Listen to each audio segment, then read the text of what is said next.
how we deal with 8 people that are here that candidly aren't interested in governing.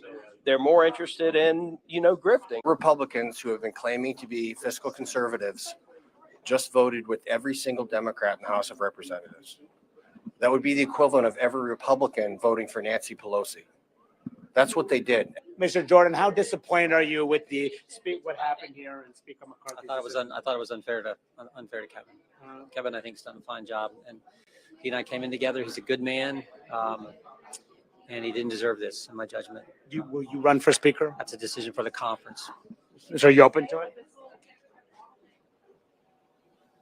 So clearly leaving the option open there. So there will be a lot of talk about Jordan because some of the members on the far right have been pushing him. He is also aligned with a lot of McCarthy allies himself. So where Jordan goes remains to be seen. But he could have a race on his hand. There's still uncertain what Steve Scalise will do. He is the number 2 Republican, or he was under Speaker McCarthy. He was the House Majority Leader. He has not said what he plans to do. Questions too about Tom Emmer, who's the Republican whip, although Emmer suggested that he potentially could get behind Steve Scalise. And another name too, Kevin Hern, who's the chairman of the Republican Study Committee, which is the largest conservative group in the House, has indicated privately that he's open to running for Speaker. So, Anderson, this decision by McCarthy in this historic day opens up a chaotic series of days as the Republicans try to figure out their way forward, try to figure out if they can figure out a new Speaker of the House. And that has huge implications for the agenda, trying to avoid a government shutdown in a month, and also their efforts to take back the House, as the Speaker, of course, is the key driver of their message,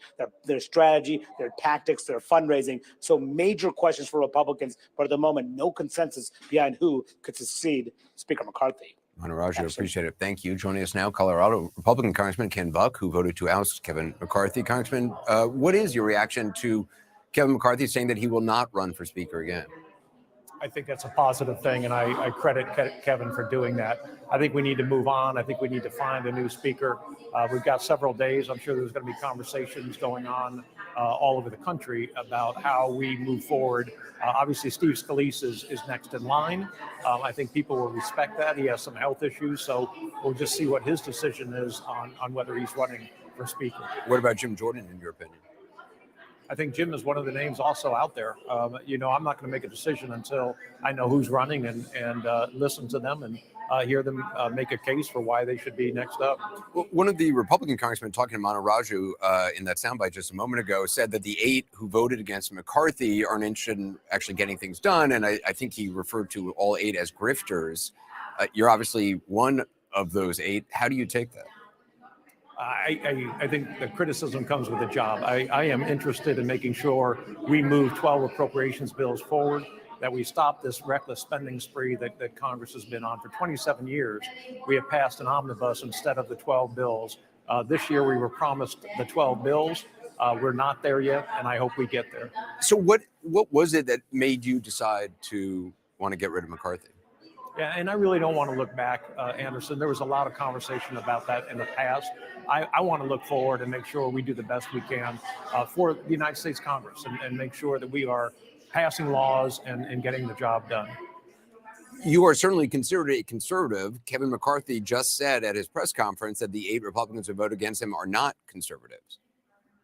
Yeah, I would put my record up, my voting record up against anybody in the conference in terms of conservative votes. I am particularly conservative when it comes to spending bills, and that has been the weakness this year for the Republican conference. We have 1 bill passed before last week. We passed 3 last week.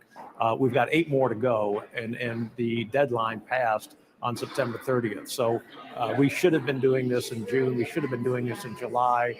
I think a lot of people conflate the fact that the Democrats want Kevin McCarthy out for one reason and conservative Republicans want him out for another reason. It doesn't make us less conservative. It makes us more practical in how we get the spending bills done.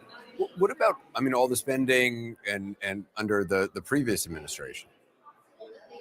I'm not, you mean under the Trump administration? Yeah. Absolutely. I voted against those spending bills also. I am not excusing Republicans. Anderson, this is a bipartisan bankruptcy. This is not one party. This is both parties engaging with the special interest groups in this town to bankrupt America. We're going to be at $33 trillion of debt soon, going up to 36. It is not Republicans' fault alone or Democrats' fault alone. It is something that has historically happened in this country. To those who say that maybe not you included, but the people, the 8 who voted against him, people point to Matt Gaetz as being not interested in actually compromise. A compromise is a dirty word that actually, reaching over to the other side, having discussions and figuring out some sort of compromise for both parties is the only way to get things done. Do you agree with that? I absolutely agree with that. I worked very hard on antitrust bills in this body with Democrats. I've worked very hard on many other bills in this body with Democrats. What you start in the compromise, you start with 2 different positions. The House will have one position on a piece of legislation that it passes, and the Senate will have a different one. And then you compromise between the 2 bodies. If you give up your position early on in that negotiation, you don't have a compromise anymore. You have a capitulation, and we can't afford that. So I'm happy to pass 12 appropriations bills and then have the compromise with the Senate. Congressman Ken Buck, I appreciate your time tonight. Thank you. Thank you. Jake? All right, Anderson, just to add a little color to the dynamics between now Congressman Kevin McCarthy and Congressman Matt Gaetz, I want to show you what McCarthy tweeted last night, shortly before Gaetz launched his challenge. Here it is. McCarthy said, "Bring it on." And Gaetz done brung it. With me here, CNN senior political analyst Gloria Borger, our chief political correspondent Dana Bash, CNN's Audie Cornish, host of the wonderful podcast The Assignment, and CNN political director David Chalian. Let's take a moment to reflect on I don't know if it's a farewell press conference, whatever it was, but Kevin McCarthy started off with kind of a statesman-like address to the masses. And before it was over, he was going through the litany of Hunter Biden innuendos, faulting the Democrats for their behavior regarding January 6th, which was an interesting twist. And going member by member in terms of the House Republicans who voted against him, even getting into the granular detail about whether or not Congresswoman Nancy Mace's chief of staff sided with him and not her. You kind of got an understanding there maybe of why he lost his job. It was Kevin McCarthy unplugged. It was Kevin McCarthy, obviously, with a lot on his chest that he wanted to get out there about the people who wronged him. I mean, there were a lot of, from his perspective, the people who wronged him, there were a lot of small jabs, like what we just heard about from Nancy Mace. And then there were big accusations and criticisms, philosophical criticisms about the 8, generally speaking, that he says, look, they're not conservative. I'm conservative. They're just people who are in the no caucus. They don't really believe what they claim that they believe. I mean, someone like Ken Buck, who was talking to Anderson before, he is a true fiscal conservative. Yeah. But the Matt Gaetz is with him. He was really talking about Matt Gaetz in particular. And this is going to take a long time for this House conference to heal. It is raw. It is ugly.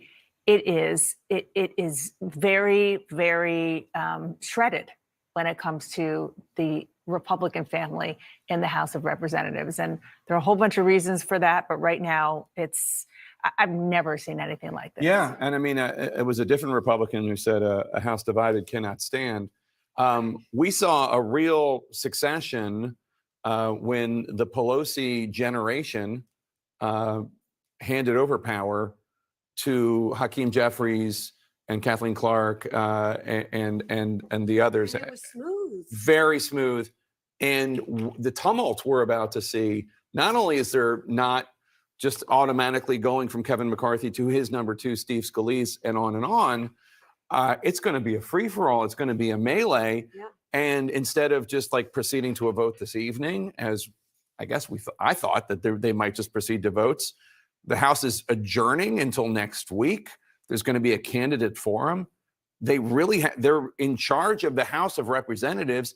and they have no idea what to do. And all businesses stopped, basically. A lot of businesses stopped. They are And supposed to be doing the people's business right now. now they're trying to figure out who can lead them.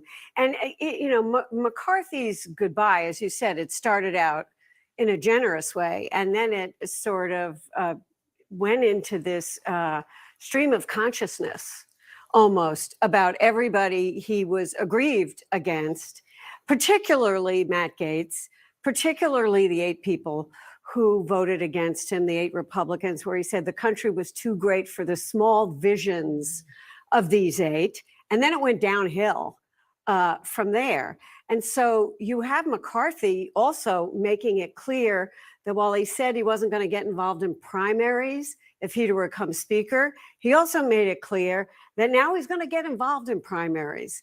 And so I think there's going to be a lot of retribution here. And this doesn't help the conference heal itself because there are all kinds of factions. I mean, I was texting with someone who said to me that Matt Gaetz is a leper and a cancer on the Republican Party. And so this isn't over yet. And, as Dana was saying, they want to get somebody soon, maybe by next week, if they can do that. But how can they do that if the hard feelings are the way they are? I mean, it is the least surprising development in some ways that we got to this moment, right? Because we all sat here in January when Kevin McCarthy was seeking to become speaker. And when we learned that he made this concession about one person can bring the motion to vacate. And we all said, oh, man. We all said, well, this is going to be a bumpy ride. He's going to be living with this hanging over his head the entire time. What maybe is a bit more surprising than that this was the fate that he met is just what happened in the recent weeks to get here of avoiding America's first ever default, keeping the government open and operating. Fireable fence. And this very small portion of his party fired him from his job because of doing responsible governing things. That is when you say this is going to take a long time and it's wrong. It's like the Republican conference has to figure out how to solve for that. And because if you fire people who are taking governing positions as your leaders, you're not going to be a functional majority party. So, Audie, it is absolutely. I interviewed a Congresswoman Jayapal earlier, the Democrat from Washington State, and she made the point it is not the responsibility of the minority party to pick the speaker, and that's absolutely true, 100%. But Speaker McCarthy theoretically could have kept his job if he had made some sort of deal with Democrats. I'm sure they would have wanted it in writing based on their feelings about his trustworthiness, but he could have made some sort of deal. They would have wanted some sort of power sharing. Obviously, it would have been negotiated. But the idea of that was such poison to him that he would rather lose his job. We still don't even know if he's going to stay in Congress. He would rather go out than even remotely try to work in a bipartisan way. Remember, the job is Speaker of the House, not Speaker of the majority. But that's where we are. And the next speaker, I'm sure, is going to try to do the same thing.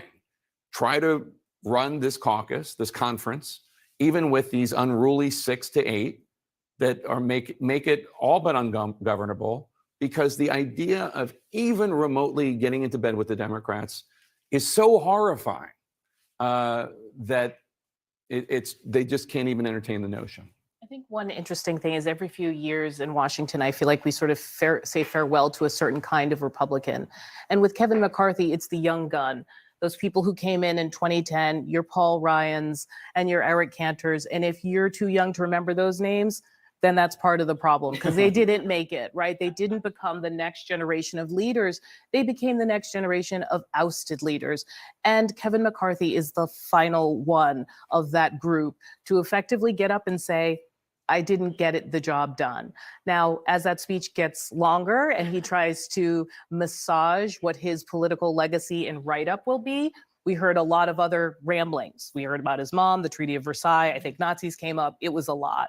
But I think it's that desperation to try and hold on to a narrative that isn't a narrative of failure. It's a narrative that says, look, I tried and did my best. And it's going to take a couple days, because who the heck wants that job after watching this? Yeah, he mentioned Neville Chamberlain, and I thought he was going to take a turn into the lessons of appeasement, but he did not. Right. It's for the best. He did not. Stick around because we're going to pick this back up in a second. But we have with us Congressman Mark Alford, a Republican of Missouri. We spoke earlier today before this all went down. Congressman Alford, you voted for Kevin McCarthy to remain as Speaker. What was your reaction when he lost, and what was your reaction when he announced he's not even going to run again next week when you have your leadership race again? Jake, back in November of last year, after we won our election in Missouri, we came up here for orientation. We're about 20 steps away from the House chamber. There have been 2 times that I've shed a tear in these 9 months. The first time I stepped on that floor and realized that the voters believed in me enough to send me here, that I was one of 12,000 in history or fewer to be on this House floor to try to make a difference. And then today, when the motion to vacate passed and they basically fired Kevin McCarthy, we huddled with the chaplain of the House and about 15 other members. Above the Speaker's rostrum there and above the flag of the United States of America are 4 words, "In God we trust." I'm trusting God that he is going to raise up the next Speaker of the House. It's going to be able to fight what Kevin's been fighting and successfully do so, to try to bring our conference together and get things done for the American people. Why is the number 2, Congressman Steve Scalise from Louisiana, why is it just not automatically going to go to him? Well, this is no rite of passage for anyone. The Speaker of the House, the 3rd most powerful person in the United States of America, that seat has to be elected rightfully and dutifully so by the U.S. Constitution. There's the members of the House. It's not just given to anyone. Yes, Majority Leader Scalise has done a lot to bring our conference together. Probably one of the nicest guys you'll ever meet. He's fighting blood cancer right now and doing so with a valiant heart and great spirit. He survived an assassination attempt. There is no one who is a tougher, harder fighter than Steve Scalise. That decision is going to be up between him and his wife and his God to figure out if that's the right job, and then we'll go from there. There are a lot of people already making plays that you've probably seen on social media, reaching out, trying to find out where members' hearts and minds are in this next process. Some of the names we've heard, obviously, Jim Jordan, the chairman of the House Judiciary Committee from Ohio. We've heard Matt Gaetz has raised the names Tom Cole of Oklahoma, Tom Emmer of Minnesota. We've also heard Kevin Hern, I believe he's from Oklahoma, talk about maybe running. What other names have you heard, and is there anybody in particular that you like at this point? I like all of them, and that's not just the political answers. I smoke a few cigars with Tom Cole, a great guy. He says he's not running. He's not, okay. Jim, that's what he told us. And I think on another network, he made that statement as well.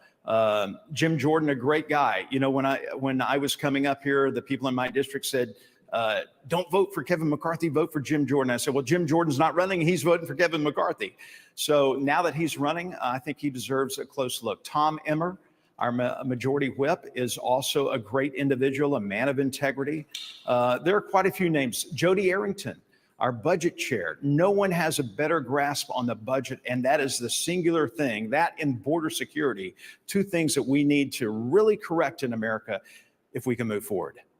Very interesting. Congressman Alford, and for those people out there wondering how he's such a great communicator, he was a TV news anchor before he was a congressman. Great preparation for a career in politics, I'm told. Thanks for joining us. Really appreciate it, sir. Let me throw to my colleague, Caitlin Collins. Yeah, Jake, here with me, 2 of the best political minds on either side of the aisle. Hopefully they can answer some questions about what we expect to happen next. Paul Begala, Doug Heye. I mean, the 269 days of the Kevin McCarthy as House Speaker era is now over. You just heard the congressman there saying he likes a bevy of people, but the question is, who is actually someone who, A, wants this job, given they're going to have another funding fight in about 40 days from now, and can actually get the votes? Well, I'll give you two answers pretty quickly. One, the circus moves on very quickly. When I worked for Majority Leader Cantor and he lost in his primary, he stayed Majority Leader for a little while, not long, and then left office before his term was up, because the party and the conference moves on from under you. That's just reality. And so it seemed like Kevin wasn't going to have a shot there. And now we see there are a lot of people who are interested in it. Who actually runs is a much more difficult question. And it's about how much support you can garner. Can you get 30 supporters here, 20 supporters there? And that's when you start to plan, how do I get to 218? Well, they've got to find somebody. The one thing I will say Kevin McCarthy brought to his conference was he's a great fundraiser, right? Yeah, a prolific fundraiser. Nobody ever accused him of being a big brain on policy. He's certainly unburdened by fidelity to the truth, but really good fundraiser. So they're going to need that. But even before that, it's got to be somebody who, like Paul Ryan did, cut a deal and came at it with a position of strength. Because Ryan didn't really want it that badly. The conference felt like they needed He didn't Paul want Ryan. it at all. Right. This person has got to say, if you want me to be your leader, give me the power to lead. By which I mean, don't do a Kevin McCarthy was weaker than bus stop chili. And because from day one, he empowered the most eccentric members of his conference. The next person has got to learn from that and say, no, I'm going to lead, you're going to follow. Yeah, even though tonight you heard him in that press conference saying, he did not make concessions. I mean, we saw what happened in the That's speaker's what I mean fight. about the truth. Paul, I I'm wanted sorry. to, we've got a week before they have even an election for the next House Speaker. They're all going home. Behind us right now, there is a pro tem, Patrick McHenry, who is actually the chief deputy whip to John Boehner, who is now in charge. One of his first moves that he has just made as the temporary Speaker of the House is filling in, is to ask former House Speaker Nancy Pelosi to vacate her hideaway. It's an office. You don't see many of those often in the House. There's more on the Senate side. Obviously, she's not here. What do you make of that move? McHenry has a good reputation. This goes against that reputation. It's a low-class move. Let's just be honest. Speaker Emerita Pelosi is in California to bury one of her best friends, Senator Dianne Feinstein. That's the first thing you want to do is disrespect Nancy Pelosi, who, by the way, I'm a Democrat, but I've been here a long time. I worked in this building for the House Majority Leader when the Democrats ran the place years ago. Nancy Pelosi is the most effective speaker in American history, period. Passed more important bills with a smaller majority than anyone in history. Kevin McCarthy is now maybe the worst speaker, the least successful speaker in history. So for Mr. McHenry to come in as a temporary guy just filling in, and the first thing he does is disrespect, I just don't think that helps. It doesn't help him politically. It certainly doesn't help him within that building. Well, and one of the comments that McCarthy was making at that very lengthy and exhaustive press conference, Doug, was saying that when he took this job, when that motion to vacate, that one vote was a threshold that he needed to get the votes, he claims that Pelosi essentially argued that she would be able to back him up if he needed it. Yeah, first thing is I want to go to bus stops with Paul and find out what Chili's he's having. It's watered down and weak, man. You don't want to eat that. Well, the train station chili is different. But it sort of seems an unprovable deal. And obviously, if we talk to Nancy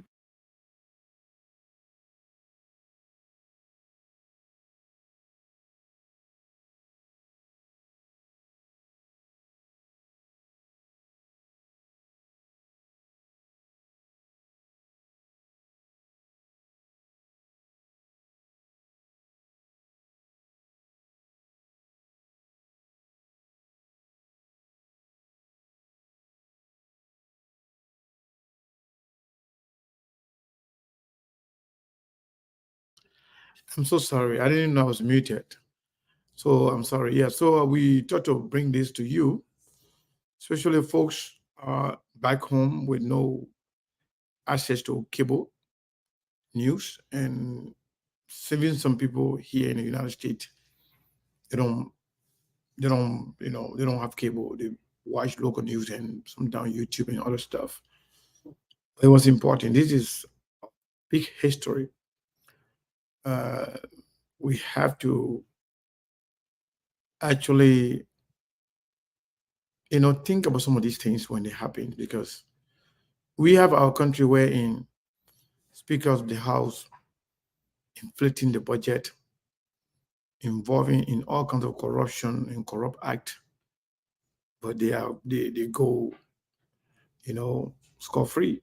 Nobody hampered them. Nobody bothers them. They do whatever they want to do. But again, this is very, very important information we needed to share with you just for you to see what's going on. If those of you who are here, if you want us to continue playing it, we will do so. But if you, the fact they already get the information, the news, the former Speaker of the House, a Republican, Kevin McCarthy from California, is out. This is the first in the history of the United States for a speaker to be voted out. Well, who knows? Maybe one day when we have pure democracy and real democracy in Africa, in Liberia, maybe it will happen. If wherein people follow the rules, people respect the law, and take action when needed.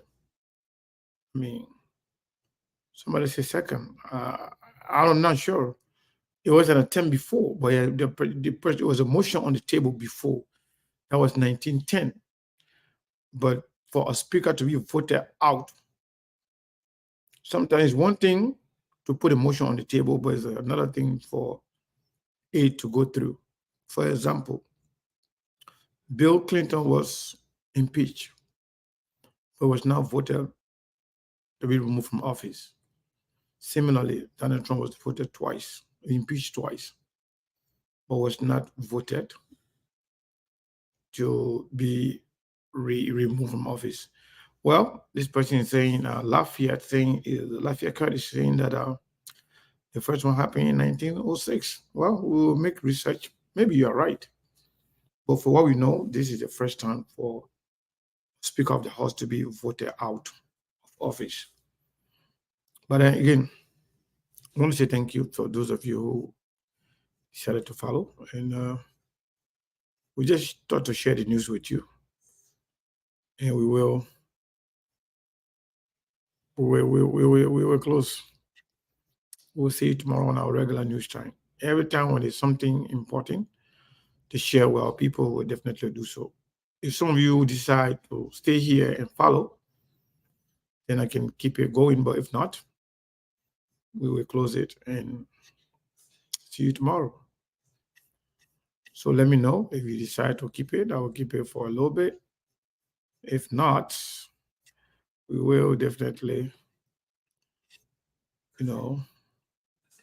Had the Democratic Party. That's not Nancy Pelosi's fault. Yeah, well, and speaking of Mar-a-Lago, it's been a lot of silence from the former president today. We'll get to that in a moment. Paul Begala, Doug Hyde, thank you both. Anderson, back to you. Caitlin, thanks. I'm joined now by Democratic Congressman Eric Swalwell. He was one of two Democrats denied seats on the House Intelligence Committee by Kevin McCarthy for taking lead roles in the impeachment of the former president. Swalwell called what McCarthy did an act of, quote, political vengeance. Congressman, appreciate you being with us. What is your reaction to Kevin McCarthy's decision not to run for Speaker? Well, it's the right decision because he's brought chaos to the country. And it's the first time in 9 months, Anderson, where I've seen him put the country in front of his own job. But, just stepping back and thinking about, what do my constituents think of this? They think it's tragic. And they look at the failures that MAGA GOP has put upon us, and they see this bucket of crabs that keeps trying to pull the rest of the country down into the chaos that they crave. And they see that although Republicans are the majority party in the House, they're working as an opposition party. They're opposed within themselves, and then they're opposed to just getting things done. And so when I think of, what do we have to do next as Democrats? We have to keep showing competence, keep showing community, and contrast it with chaos on their side. And think of the country, by the way, Anderson, as a Corvette, a Cadillac, a luxury car. And you don't give the keys to a luxury car to people who are going to crash it. And so this is the reason they can never be given the keys again when we go to the polls for governing, because they're going to continue to crash. So the House is not reconvening until next week, so nothing gets done until then. Well, that's going to be a real issue because we have to fund the government, because these geniuses were only able to put up a bill that took us to the next 45 days. So paychecks for troops and cops and border agents are all at risk. And so, they need to get their act together and get back to work. And if they're going to be an opposition party, I hope that maybe some moderates would look at, well, how do you join a Team Jeffries and help Speaker Jeffries, who has shown unity in extending the debt ceiling, in keeping government open, in funding Ukraine. How do you join a team that gets things done for the best of the country? Can you just talk about the deliberations among your Democratic colleagues about the decision not to throw a lifeline to Kevin McCarthy? Yeah, I was in the room today, Anderson, and what I saw was a party that was united, that believed that our diversity is our strength, but our unity is our power, as our former speaker said, but also a party that saw Kevin McCarthy on Sunday go on another network and say that Democrats caused the shutdown. And if you were a Democrat that took that vote to keep government open and you're a tough district and Kevin McCarthy thinks that he's going to rely on you to save him, forget it. He just threw them under the bus, and he showed himself to be who he's been this whole time, which is somebody that neither side clearly is able to trust. So who do you think can actually win as speaker? Look, there's a lot of Republicans who have been responsible, who have, I think, governed for the best of the country. It's their decision. You're going to see unity again on this speaker vote. We're going to say Speaker Jeffries. And again, I don't think it's too crazy of an idea that reasonable Republicans hopefully would want to work for the sake of competence and community over chaos. So we'll stand ready to be united for the sake of the country. And hopefully that's greater than those who want to wreak havoc.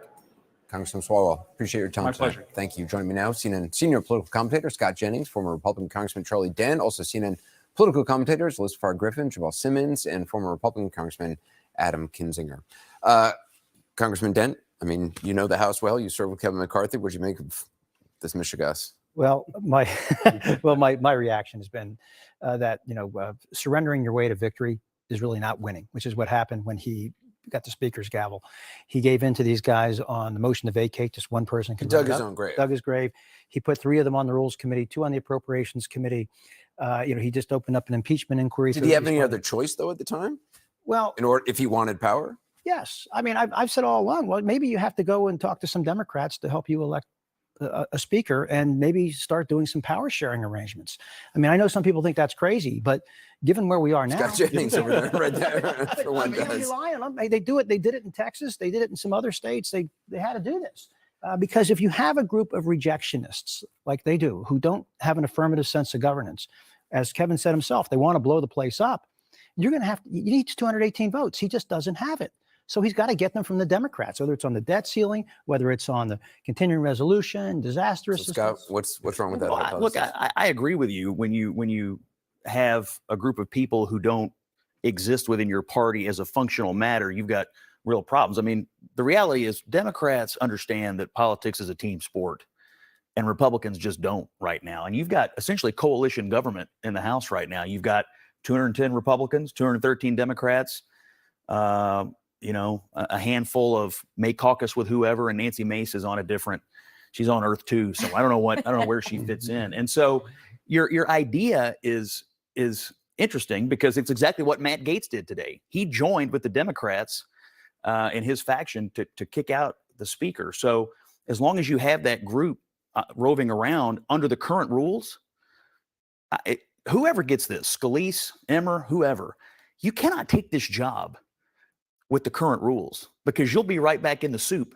that Kevin McCarthy was in today if you don't acquiesce to every demand. And let me say one more thing.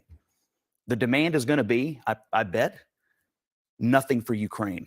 And so where I think the Democrats messed up today is that the next Republican speaker will have to make that promise. Nothing for Ukraine. In order to get the speakership. In order to get in order to get those Republican votes.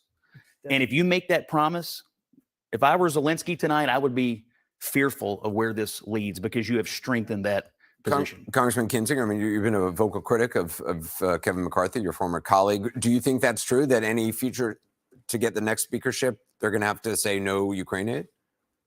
Yeah, or at least maybe not so. part of this. But here's the deal. Here's the deal. They've got to start playing the game that Matt Gaetz played. I mean, everybody chuckled when Charlie talked about a coalition speakership. It's not funny. It actually could work.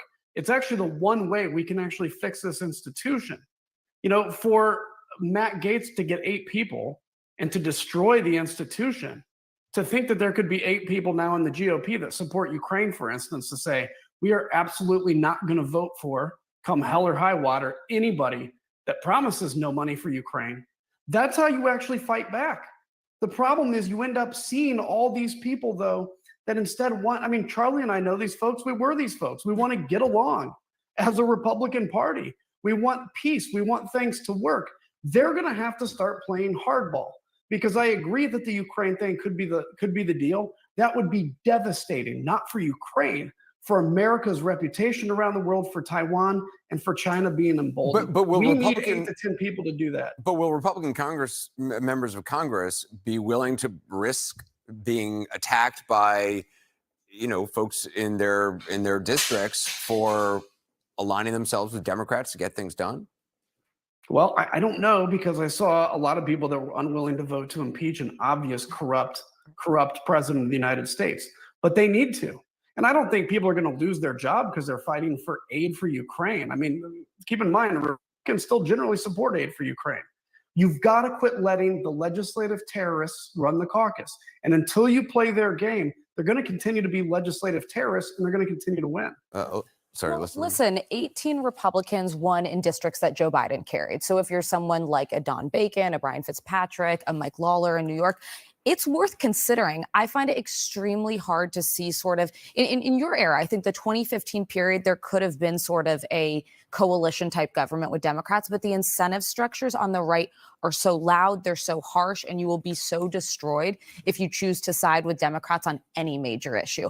The right-wing media echo chamber's always been there, but it's not as powerful. It wasn't as powerful in the pre-Trump era as it is now. So I think even though you may be in a swing district and it may be in your interest to try to be a pro-governing candidate, you will have so much money spent against you. You'll have your name dragged through the mud, and it's kind of a death sentence to staying a Republican. Jamal, was it the wise move for Democrats in the House not to help out McCarthy? Oh, it was certainly the wise move because You're gloating over there. No, there's no gloating. But listen, when your opponents are There's in the a middle, little bit of gloating maybe, some, okay, some, maybe among it's a little some. bit. There's a little bit. But when your opponents are in the business of tying ropes around themselves and throwing themselves off of buildings, why out get of in the the way. way? Let it happen. I was sitting there watching former Speaker McCarthy's press conference, and I just kept thinking about Michael Jordan's Hall of Fame speech, like from a few years ago. He just went after everybody throughout his entire life, whoever did him wrong, and it seemed like McCarthy was circling around to the same thing. I can remember a few years ago when I lost a job I really wanted to get in Washington, and a friend of mine said to me, you can spend all your time in this town pursuing important jobs, or you can try to do important things. And I think the Speaker of the House, the former Speaker McCarthy, spent all of his time in pursuing this job, and he didn't really do anything important when he got the job. And that's the thing I hope I don't know if he's wrestling with this, is did he actually take advantage of the historic opportunity that he had? And I just don't see that he did that he actually got anything done. Can I rebut that? Because I think the judgment of whether he was doing a good job is in a lot of the polling that has come out about Republicans in Congress since he's became Speaker. Our own poll, CNN in August. Who do you trust to deal with the major issues facing the country? Republicans in Congress, 54%. Joe Biden, 45%. So I'll tell you who thinks he was doing a good job. The people that we surveyed just back in August. I think the Republicans are throwing out probably the most popular Republican leader in the Capitol. And that's what's crazy. The last thing he did, you said he didn't do anything important. The last thing he did was keep the government open in a bipartisan fashion. I would submit that the troops probably thought that was important because now they'll keep getting paid. So he did the responsible thing, and now he's out on his ass over it. Do you think that's not important? So, of course, that's a good thing, but that was a bipartisan thing. If I'm a conservative, I'm sitting here looking at this and wondering, contract with America, you can say what you want to say about it, but it tried to go after big, important policy initiatives, right? I'm not sure the Republican Party today is really pursuing any of those big, important policy initiatives. It's a lot about fear of the other. It's a lot about retrenchment from global leadership and then fealty to Donald Trump. Other than that, I don't know what the Republican Party stands for. Cut taxes, cut spending, secure the border. That's it. Oh, that's actually going to help. That's going to help women who are trying to feed their kids do well. That's going to help the kids who are coming back from COVID. The kids who are coming back from COVID who have learning loss is going to help them recover from You need that. functionality in the House. You need functionality in the House. This has been going on for years, since the Tea Party wave. When you have a very small group, this small tail that wants to wag the larger dog. We were just talking about Ukraine funding. Well, there's a strong bipartisan majority in both chambers for Ukraine funding. How can this small group dictate the policy? We have votes for a reason. You put it to a vote. Ukraine's going to get funded. But how can this group dictate to the Republican majority that frankly wants to fund Ukraine Why would they be given away? Let me just bring in Congressman Kinzer. What happens now? Who can do this? I mean, what about Jim Jordan? Well, please God no, but who knows? But maybe if it forces him to wear a suit jacket, maybe. Look, I actually think the dark horse in this is Patrick McHenry. I've always been saying that I think he's the kind of guy that the right likes him, the so-called moderates, if they're left, like him. And he's actually very honorable. He'll tell you the truth. You don't have to worry about him telling you something he's going to turn his back on. He reminds me actually a little bit of Boehner in that. So I think he's a real possibility. Of course, Emmer's out there. Of course, Scalise should be in the catbird seat. I just don't know if he has, given everything he's battling right now, the ability to run for this or the desire. Listen. Well, I was going to say, listen, I actually agree with Scott that I think there's a number of things McCarthy can point to as sort of his victories in his short time in office. But reality is this: history is not going to remember him for those things. They're going to remember him as one of the shortest speakers, someone who normalized crazy like Marjorie Taylor Greene and brought into the fold, someone who handed over security tapes from January 6th to a cable news host to spread lies, somebody who ousted, before speaker, but as leader, Liz Cheney from her leadership post.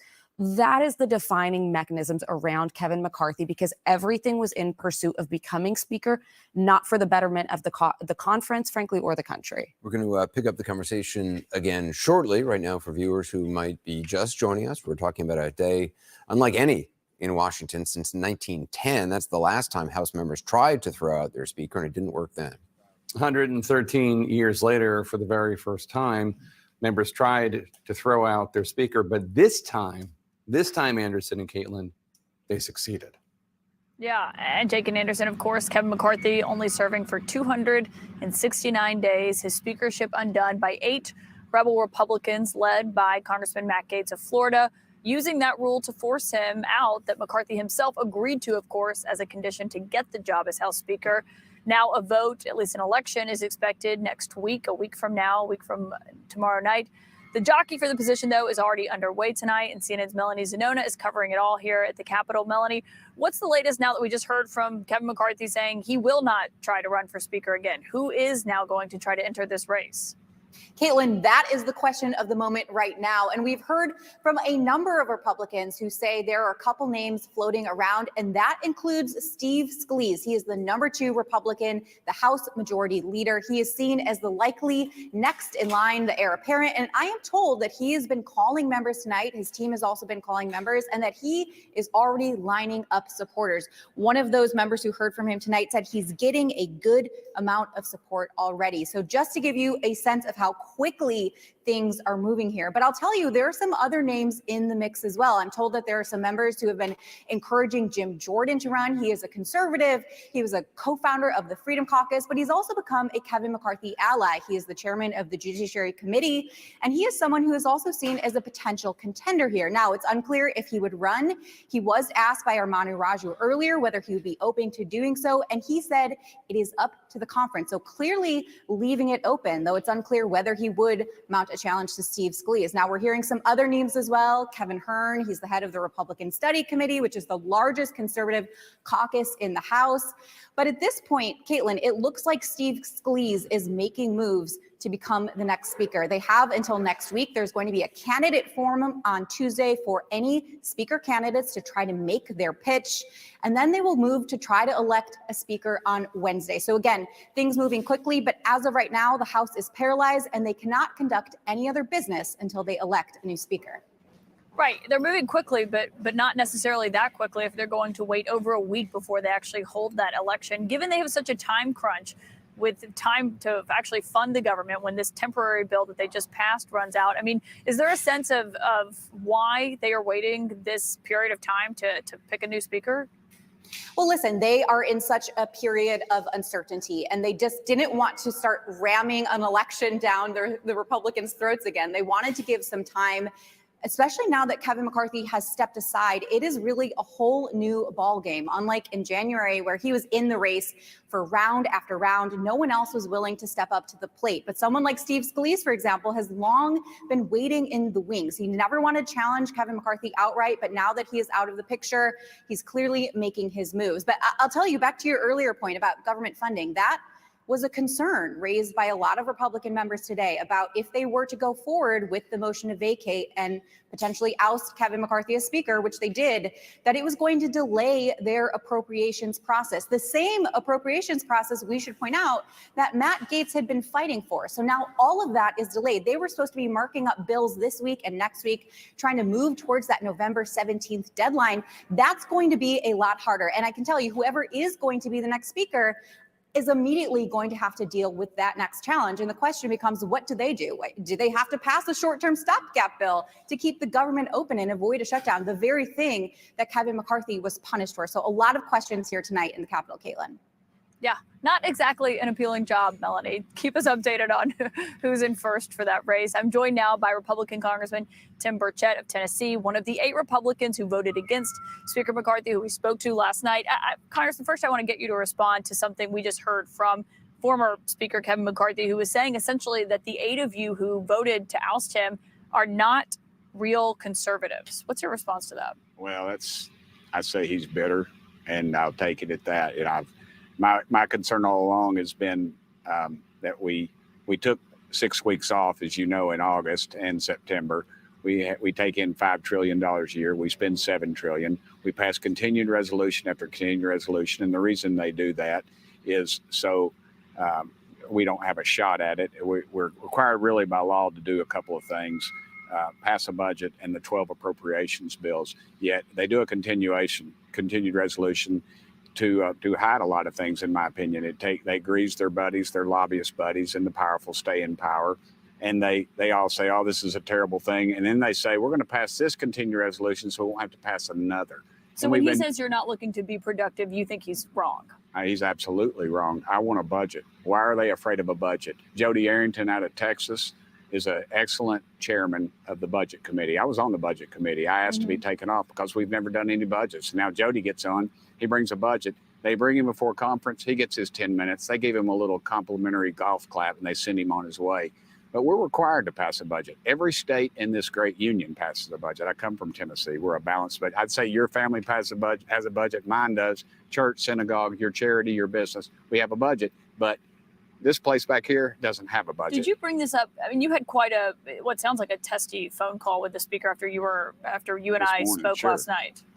And you said you were praying about the decision. You say he basically was mocking you for saying that you were being thoughtful about it. He belittled what I said. And I thought, well, I'll listen to what he said. And I thought to myself, well, maybe he'll change my mind. And then when his opening salvo, I guess, was that, I said, I think the Lord gave me my answer right then, honestly, because I don't mock me. I don't mocking God to me it crosses the line. And I thought it showed his character, but that's over. He's out, and we're looking ahead to a new speaker. Well, and of course, that election is now not going to happen for over another week. Are you happy that lawmakers are leaving town without electing a new House Speaker? No, that's what I was angry. That's another reason I was angry at the Speaker before, because we left town when we should have been working. We took a long weekend till a Tuesday. I realized there was a Jewish holiday, which I think we ought to honor. Yet we could have come back. We could have worked up to that point, and we chose not to. And again, we've passed a continued resolution for 45 days. Here it is, day 42, and we haven't addressed it up to this point. We come in late. We leave early. The rest of America is not. I can guarantee you they're working. That's going to be the challenge for the next House Speaker. I mean, we're hearing names that people like Steve Scalise, Jim Jordan, Kevin Hern. Do you like any of those? Have you heard from any of them? They're Have all you heard great. from any of them tonight? No, I have not, but I've been on the media trail pretty hot and heavy. I think Elise Stefanik could be one you could figure, maybe Mark Green out of Tennessee. There's a lot of people that we have a very deep bench. I don't think that's going to be the problem. And I think once we elect this person, I think we could probably do it in the first round. And I think also people will rally around them, and you'll see, just like when you put a new quarterback in the second half, after you've been getting beat up on a little bit, you start taking command. Yeah, we've seen that at Alabama a lot this season. When it comes to what actually Is that a that's shot going over to the look bow, like, being a Tennessee boy? Wait, do y'all play football at Alabama? We'll get back to that in a moment. But when it comes to what the rules for the next House Speaker actually looks like, will you insist on keeping that one vote motion to vacate for whoever is the next House Speaker? I don't know. I've thought about that a lot, but I haven't really reason that out in my mind. I don't know that it's important. I think it served its purpose, and honestly, I don't know that it serves the purpose it once did. But you know, it was on the books for years. I think since maybe the 20s until Speaker Pelosi had taken it out. So, But it sounds like you're okay with it staying. yeah, I wouldn't mind. I voted for those rules. I thought it was a wise decision, and I think it served us well. I think it holds them accountable to the people, and I don't have a problem with accountability, which is something this town lacks a lot of, and transparency. Congressman Tim Burchett, thank you for coming over here to join us tonight. Thank you. I'll fist bump you back. Jake, of course, a lot of questions here about what that is going to look like going forward. Little fist bump there. Even Like though it. he is a Tennessee guy, we don't play them. Alabama does it Very until nice. at the end of the month. So we'll It's see how nice that to looks. see. It's nice to see a little cross-border action there.